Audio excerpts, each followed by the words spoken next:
Selamat pagi saudara sekalian, dimanapun berada di saat ini.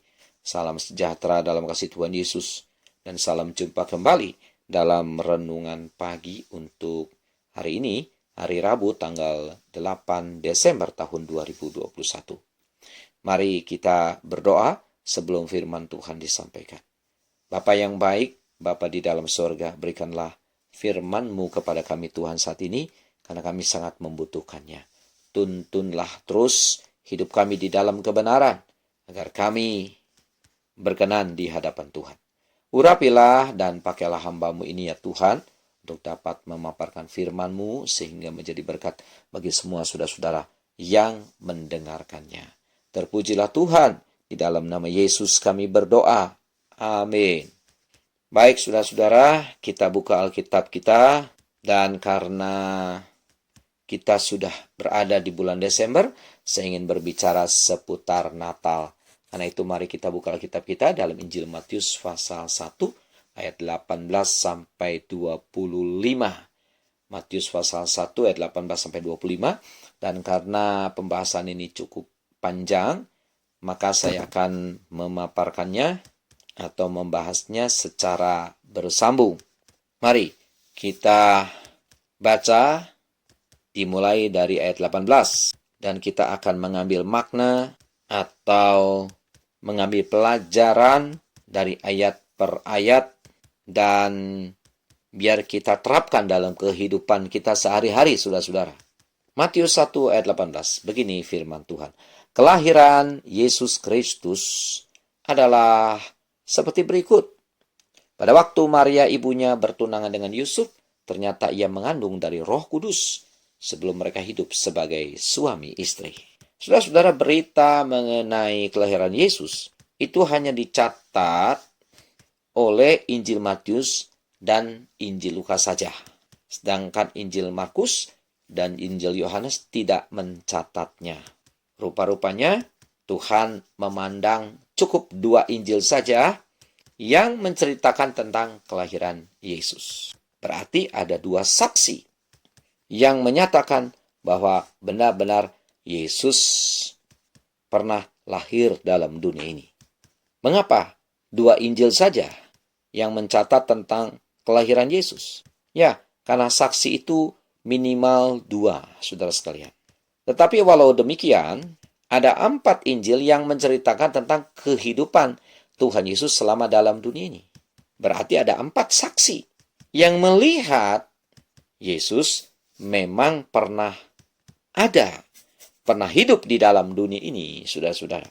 Dan itu menunjukkan kalau Yesus ada dan beraktivitas di dalam dunia, maka berarti dia pernah lahir. Tidak mungkin seseorang ada dalam dunia ini tanpa dia lahir. Jadi dengan demikian, saudara-saudara, komplit sudah atau cukup sudah 4 saksi yang menceritakan tentang kehidupan Yesus selama dalam dunia ini. 2 Injil menceritakan tentang kelahirannya, dan 4 Injil menceritakan tentang kehidupan Yesus selama dalam dunia. Jadi kalau begitu, saudara-saudara, kita tidak perlu ragu, bahkan kita harus percaya penuh. Benar-benar Yesus itu pernah datang dalam dunia ini. Siapakah Yesus itu, saudara-saudara? Dialah Allah yang menjadi manusia.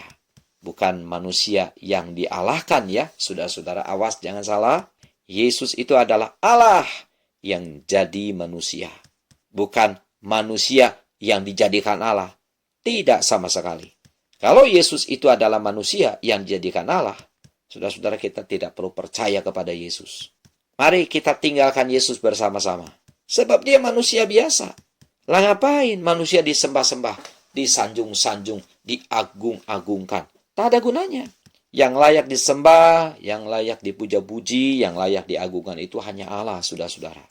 Nah, Yesus layak untuk itu, sebab dia Allah sendiri. Allah yang telah menjelma menjadi manusia. Ada orang yang mengatakan, mana mungkin Allah menjadi manusia. Loh, dia lupa, saudara-saudara.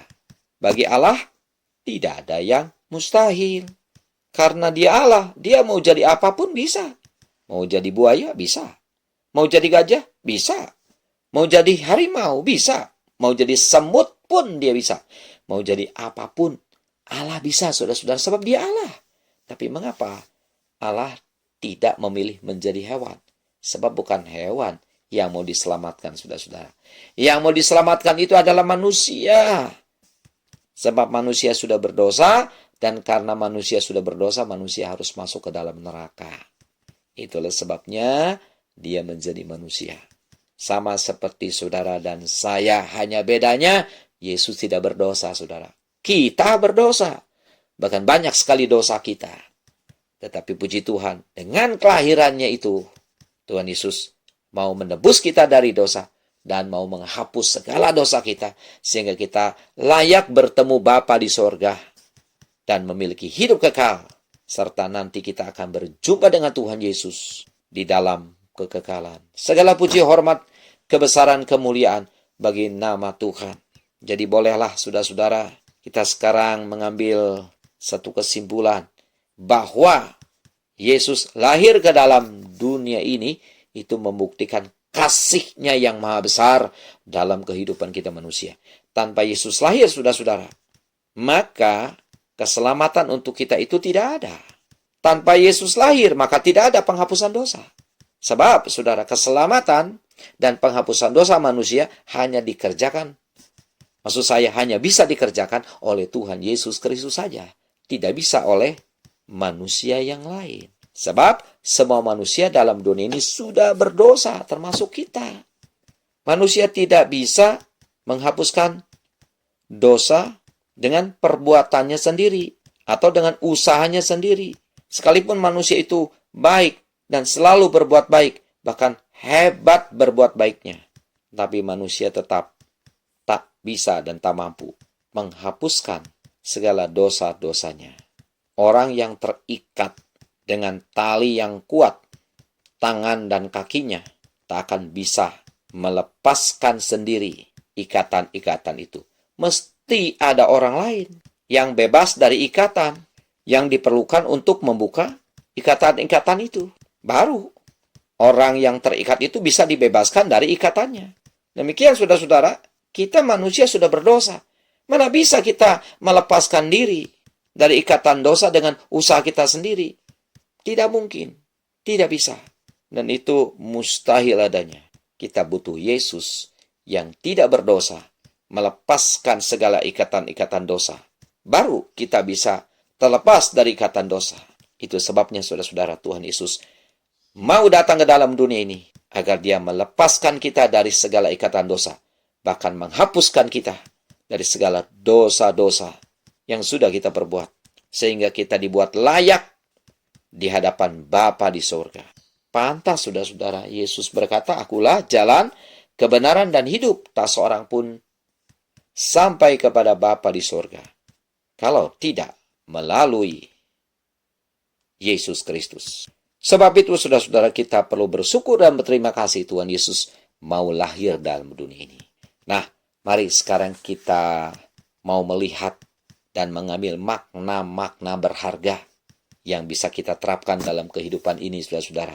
Dan melalui kisah Natal ini, saudara-saudara, ada banyak pelajaran yang indah untuk menuntun hidup kita di dalam kebenaran, sehingga kita berkenan kepada Allah. Dalam Matius 1 ayat 18 tadi disebutkan bahwa Maria seorang gadis, tapi ia sudah bertunangan dengan seorang laki-laki yang bernama Yusuf. Kemudian di sana ditulis lagi bagaimana Maria yang masih gadis itu mengandung atau hamil. Tetapi kehamilan Maria itu bukan karena Yusuf. Atau dengan kalimat lain, kehamilan Maria pada waktu itu bukanlah hasil hubungan badan antara Maria dan Yusuf. Tidak sama sekali. Tetapi oleh Roh Kudus. Roh Kuduslah yang membuat Maria mengandung, saudara sekalian. Mana bisa seorang gadis bisa hamil tanpa jamahan seorang laki-laki? Tak mungkin bisa terjadi hal itu. Ya, betul, saudara-saudara. Menurut kita manusia, hal itu tidak bisa. Tapi bagi Allah tidak ada yang mustahil. Tuhan bisa melakukan apa saja. Dan Roh Kudus itu bekerja dalam kehidupan Maria, sehingga Maria bisa mengandung. Maria bisa hamil. Dari sini, saudara-saudara, kita bisa menarik kesimpulan atau menarik pelajaran indah. Kita punya Tuhan, kita punya Allah di dalam Yesus Kristus. Adalah Allah yang hebat. Allah yang luar biasa. Allah yang bisa mengerjakan apa saja. Tidak masuk akal seorang gadis bisa mengandung. Tetapi hal itu nyata. Sungguh Allah kita maha kuasa, saudara-saudara. Lihat langit, bumi, beserta isinya. Bahkan alam jagat raya ini yang begitu hebat dan luar biasa. Itu cuma ciptaannya Allah. Nah, ciptaannya saja luar biasa, apalagi penciptanya. Jadi, hanya membuat Maria seorang gadis mengandung, itu bukan perkara besar. Bukan hal yang sulit bagi Allah. Itu hal kecil, hal sepele, saudara sekalian. Nah, ini memberikan sinyal kepada kita, Bapak, Ibu, saudara-saudara, bahwa kalau kita punya Allah yang hebat, maka sebetulnya kita tidak usah takut. Tidak perlu khawatir. Mari kita berharap kepadanya. Kita minta tolong kepada Allah. Kita serahkan semuanya kepada Tuhan. Maka lihat nanti Allah bekerja di dalam kita. Maka segala sesuatu yang rumit, Tuhan akan membuat jadi sangat sederhana. Hal yang sukar diubah Tuhan menjadi mudah. Ratapan Tuhan ubah menjadi tari-tarian. Air mata Tuhan bisa ubah menjadi mata air. Jalan buntu Tuhan sanggup bukakan jalannya. Sungguh, saudara-saudara, dialah penolong kita yang ajaib. Dan cara Tuhan menolong kita itu tak terpikirkan oleh kita. Sungguh ajaib dan luar biasa. Itu yang membuat kita tambah kagum kepada Tuhan. Karenanya, saudara-saudara, mari kita mau selalu dekat dengan Allah kita. Dengan Yesus kita yang maha kuasa itu. Sebagaimana Allah membuat mujizat dalam kehidupan Maria. Dia seorang gadis tapi bisa mengandung. Demikian juga Allah akan membuat mujizat di dalam kehidupan saudara dan saya. Jangan khawatir, jangan takut menghadapi apapun juga. Tuhan selalu menaungi kita, selalu beserta dengan kita. Dan pasti Ia menolong kita tepat pada waktunya. Sampai di sini dulu saudara-saudara renungan kita hari ini. Besok kita akan lanjutkan lagi. Mari kita berdoa. Terima kasih Tuhan Yesus untuk firman Tuhan yang datang bagi kami hari ini. Biarlah Tuhan kami selalu bergantung kepada Tuhan. Kami mau selalu berjalan bersama Tuhan. Sungguh Engkau Allah yang Maha Kuasa, yang di dalamnya tidak ada perkara mustahil. Terpujilah Tuhan. Dalam nama Yesus kami berdoa. Amin.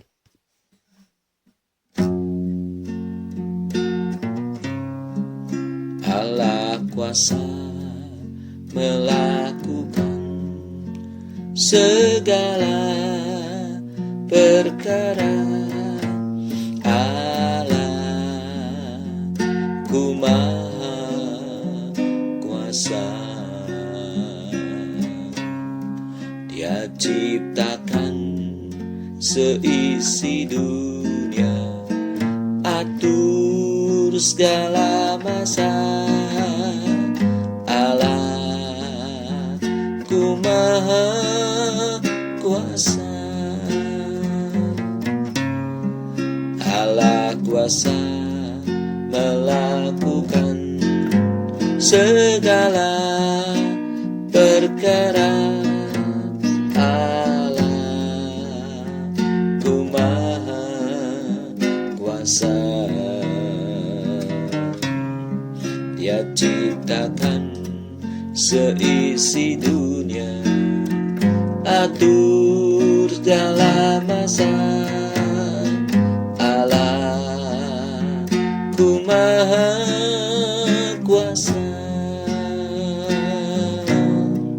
Allahku maha kuasa.